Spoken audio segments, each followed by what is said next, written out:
Sanskaram University, where cutting-edge technology meets the promise of world-class education. Sanskaram University, education with values. क्या पाकिस्तान की राह पर चल पड़ा है बांग्लादेश? सत्ता परिवर्तन के बाद से ही भारत विरोधी गतिविधियां करने वाला बांग्लादेश अब खुद अपने लिए मुसीबत खड़ी कर चुका है। जिस सत्ता विरोधी लहर से मोहम्मद यूनिस की नई अंतरिम सरकार बनी थी, वही अब चाहती है कि देश में फिलहाल चुनाव नहीं कराए जाएं और मोहम्मद यूनिस अगले 5 सालों तक यही सरकार चलाते रहें। अब विद्रोह कितना बढ़ गया है, युवा संगठनों की अगली प्लानिंग क्या है और बांग्लादेश की सेना इन परिस्थितियों में क्यों सरकार के खिलाफ है, इन सब पर हम बात करेंगे इस वीडियो में। पहले बात आज के हालातों की कर लेते हैं। बांग्लादेश में शुक्रवार जुमे की नमाज के बाद मोहम्मद यूनिस के समर्थकों ने एक मार्च निकाला। इस मार्च का मकसद मार्च फॉर यूनिस, यानी यूनिस को ही अगले 5 सालों तक सरकार चलाने की इजाजत दी जाए, ये था। यूनिस के समर्थकों ने बांग्लादेश के आम लोगों से कहा कि वो रैली का हिस्सा बने और 2 नारों के साथ यूनिस के प्रति अपना समर्थन भी दिखाएं।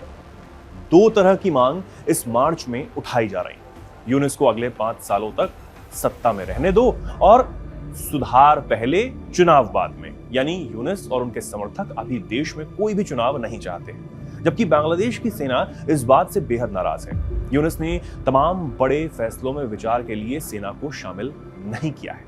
सेना और यूनिस के बीच नाराजगी पर विस्तार से हम बात करें उससे पहले यह भी जान लीजिए कि यूनिस ने कौन सा प्रेशर गेम खेला है। जुमे की नमाज से ठीक एक दिन पहले यूनिस ने लोगों की सहानुभूति बटोरने के लिए इस्तीफा देने का ढोंग रचा। गुरुवार को ढाका में एडवाइजरी काउंसिल की बैठक में उन्होंने देश के हालात पर नाराजगी जताई और राजनीतिक पार्टियों और सेना द्वारा उन्हें सहयोग न देने का आरोप भी लगाया। इसके बाद छात्र नेता और नेशनल सिटीजन पार्टी के प्रमुख नाहिद इस्लाम ने मोर्चा संभाल लिया। उन्होंने प्रेस को बताया कि यूनिस सर खुद को बंधक जैसा महसूस कर रहा है, इसलिए वो मौजूदा परिस्थितियों में काम नहीं कर सकते। इसके बाद से ही न सिर्फ सियासी गलियारों में हलचल बढ़ गई, बल्कि तमाम छात्र सड़कों पर भी उतरने की तैयारी करने लगे। दरअसल बांग्लादेश में अंतरिम सरकार और सेना में पूरी तरह ठनी हुई नजर आ रही है। सेना प्रमुख वकार उज जमा ने यूनिस से कहा कि वो शीघ्र चुनाव कराएं। सैन्य मामलों में उनके हस्तक्षेप से उनको काफी परेशानी है। बांग्लादेश आर्मी ने साफ साफ कह दिया कि म्यांमार के रखाइन प्रांत तक मानवीय गलियारा बनाने का विचार बांग्लादेश के लिए घातक है, जबकि यूनिस इस कॉरिडोर पर अड़े हुए हैं।